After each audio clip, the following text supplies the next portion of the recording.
Want to personalize your Samsung keyboard? Let's change the theme to match your style or your lighting.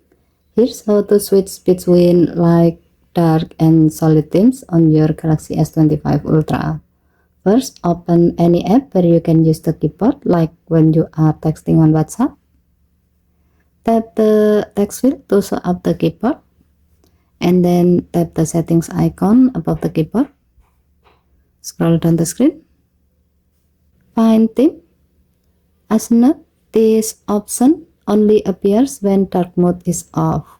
Next, tap it. Here, you will see 4 themes available. You can tap a theme to preview it. The keyboard will pop up at the bottom of the screen to show how it looks. There are light. It's great for bright environment or a clean soft look. Solid light. It's bolder than light, useful for readability on widescreen. Dark. It's ideal for nighttime or low light use. And solid dark. It has highest contrast, good for focus or darker settings. If you are happy with how it looks, just leave it selected.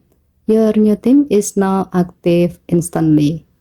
And that's it. Try each one and find the theme that fits your vibe and environment best. Okay, thank you for watching. Please help to like and subscribe. Have a nice day.